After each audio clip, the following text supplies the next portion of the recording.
Pokajanje je jedini put spasenja.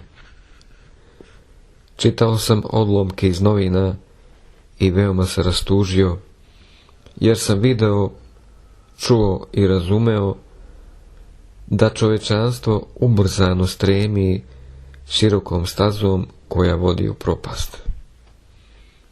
Naš brižni Otac, to jest Gospod, koji je na nebesima koristio i koristi mnoštvo stvari, ratove, glad, kugu, zemljotrese, poplave, nesreće, opasnost, katastrofe i slično, da bi zaustavio zlo, ali ljudi su bezumniji i postaju suroviji od faraona. On se sa svakom kaznom pokajao, ali neiskreno i nepotpuno, dakle samo trenutno, dok opasnost ne bi prošla. Ljudi današnjice, zlobno i izopačeno pokolenje, sa svakom kaznom postaju još gori, sve lošiji u svojim navikama, sve bezbožniji, sve iskvareniji, sve izopačeniji, sve zlobniji. Preostala je samo jedna nada u spasenje, a to je pokajanje, koji će se obuzdati zlo i umiriti veliki gnev Gospodnji. Nigdje se međutim ne mogu naći znaci i tragovi pokajanja i prema tome veliki gnev koji će na zemlji ostaviti samo nekolicinu stanovnika obuzdaće ljudsko zlo za neko vrijeme.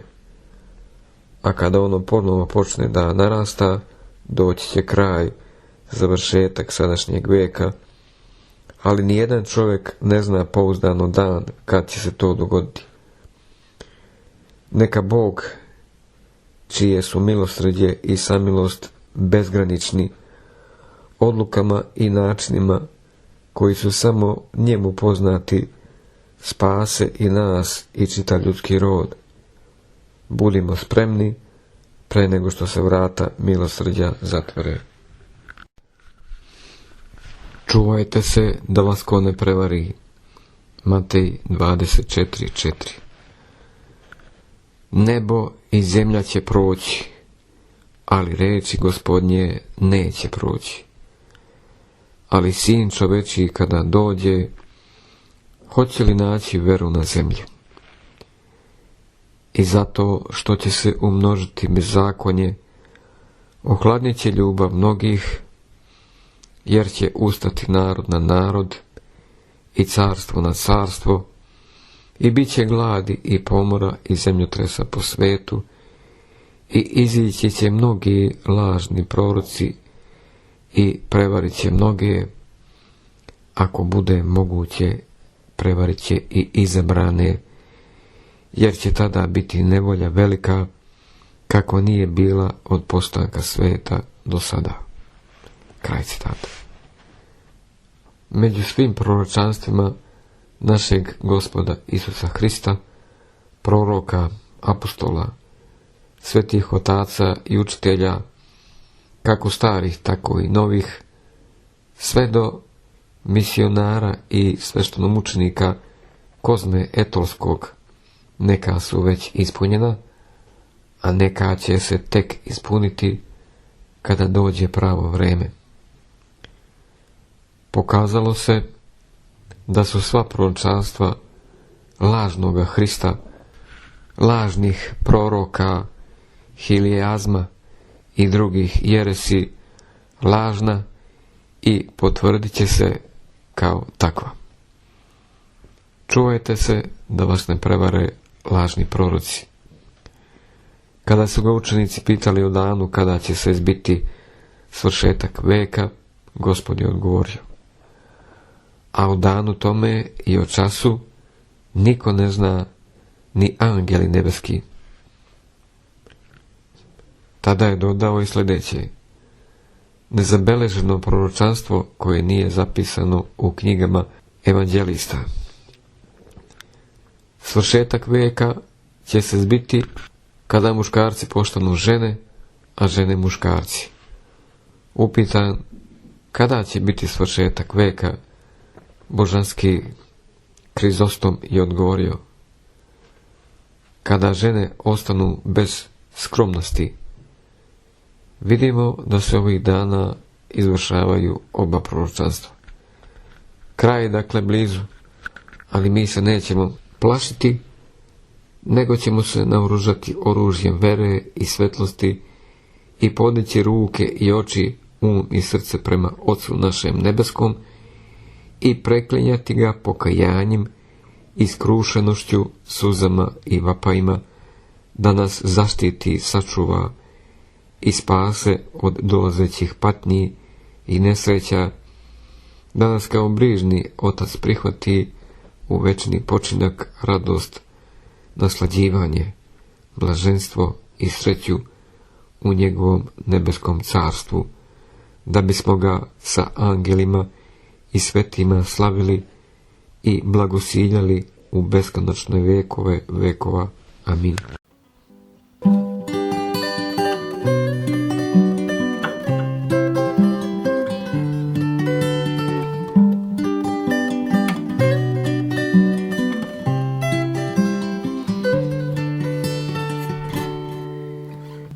Kad se čovek Bogu moli, kad se moli, kad se kaje, pomoć Božja brzo stiže, čisti dušu radost daje.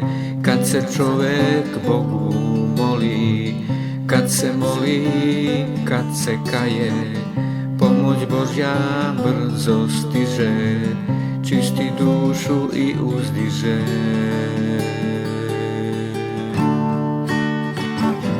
Pokajanje Hristov dar je čovečanstvu da se spase, jer bez njega oproštaje niko primit neće, zna se.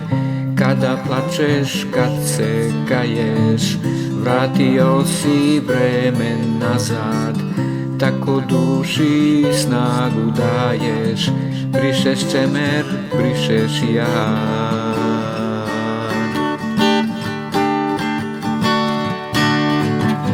Sad je opet duša spremna za činjenje dobrih dela, nije više polovična, sad je duša opet cela. Pokajanje moćna stvar je, blagodat za Božje ljude, kad otpadnu da se vrate, kad sagreše da se kaju,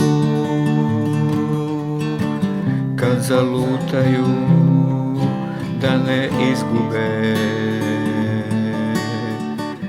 Uski put ka Božjem raju.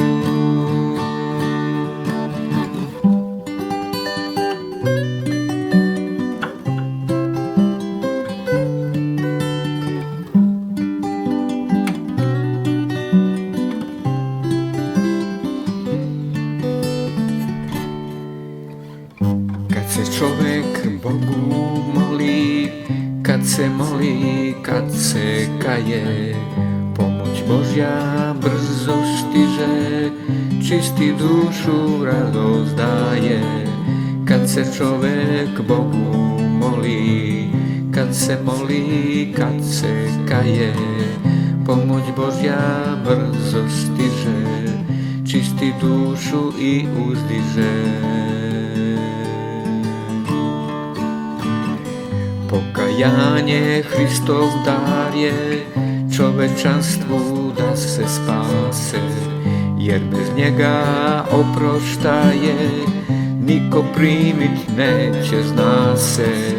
Kada plačeš, kad se kaješ, vratio si vremen nazad, tako duši snagu daješ, brišeš čemer, brišeš jad.